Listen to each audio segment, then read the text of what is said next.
পাল্টা শুল্ক নিয়ে দর কষাকষির অংশ হিসেবে যুক্তরাষ্ট্রের উড়োজাহাজ কোম্পানি বুইং এর কাছ থেকে 25টি বিমান কেনার সিদ্ধান্ত নিয়েছে বাংলাদেশ। এর মধ্যে কিছু বিমান আগামী 1-2 বছরের মধ্যে পাওয়া যাবে। রোববার 27 জুলাই সচিবালয়ে সাংবাদিকদের এসব তথ্য জানিয়েছেন বাণিজ্য সচিব মাহবুবুর রহমান। মাহবুবুর রহমান জানান, পাল্টা শুল্ক নিয়ে নতুন করে আলোচনার জন্য বাংলাদেশের একটি প্রতিনিধি দল সোমবার 28 জুলাই যুক্তরাষ্ট্রের উদ্দেশ্যে রওনা দেবে। যুক্তরাষ্ট্রের সঙ্গে পরশু বৈঠক হবে। তিনি জানান, বিমান কেনা ছাড়াও যুক্তরাষ্ট্র থেকে গম আমদানির একটি চুক্তি সম্পন্ন হয়েছে।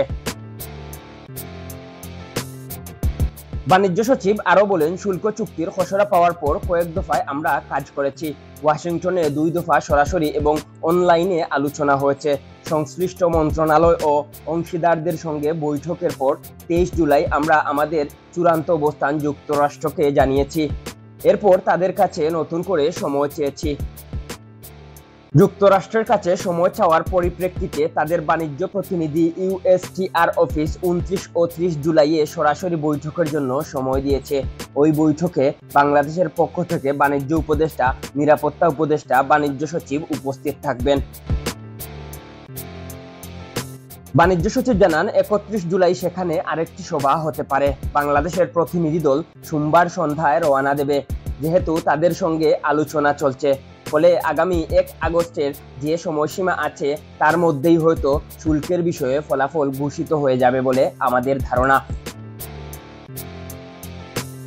বুইং বিমান কেনার বিষয়ে সাংবাদিকদের এক প্রশ্নের জবাবে মাহবুবুর রহমান বলেন, বুইং এর ব্যবসা যুক্তরাষ্ট্রের সরকারের নয়, এটি বুইং কোম্পানি করে। বাংলাদেশ মোট 25টি বুইং এর ক্রয়াদেশ দিয়েছে। অন্য দেশও এমন ক্রয়াদেশ দিয়েছে, যেমন ভারত ও ভিয়েতনাম 100টি করে এবং ইন্দোনেশিয়া 50টি বুইং বিমান অর্ডার দিয়েছে। এখন বুইং কোম্পানি তাদের সক্ষমতা অনুযায়ী সরবরাহ করবে। অর্ডারের বুইং পেতে অনেক সময় লাগবে। যারা আগে অর্ডার দিয়েছে তাদের আগে দেবে, কিংবা প্রতিষ্ঠানটি তাদের ব্যবসার ধরন অনুযায়ী বিমান সরবরাহ করবে। বাংলাদেশের অতি দ্রুত কিছু বুইং দরকার। আগামী 2-1 বছরের মধ্যে হয়তো কয়েকটি বিমান পাওয়া যাবে। তিনি জানান, এই পরিকল্পনা সরকারের বেশ আগে থেকেই ছিল। আগে 14টি বুইং এর অর্ডার ছিল। পাল্টা শুল্ক ইস্যুতে এই সংখ্যা বাড়িয়ে 25টি করা হয়েছে। গম আমদানি বিষয়ে তিনি বলেন, সরকারি ও বেসরকারি খাতে বছরে প্রায় 9 মিলিয়ন টন গম আমদানি করা হয়। যুক্তরাষ্ট্র থেকে গম আমদানির একটি চুক্তি সম্পন্ন হয়েছে। এছাড়া বেসরকারি পর্যায়ে সয়াবিন ও তুলা আমদানির উদ্যোগ নেওয়া হয়েছে।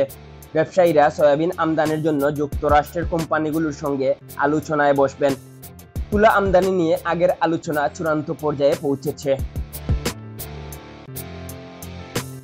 বাণিজ্য সচিব বলেন, বিশ্বের সব দেশের সঙ্গে যুক্তরাষ্ট্রের সার্বিক বাণিজ্য ঘাটতি $1.3 ট্রিলিয়ন। তাদের উদ্দেশ্য এই বাণিজ্য ঘাটতি কমানো, সেজন্যই পাল্টা শুল্ক আরোপ করেছে।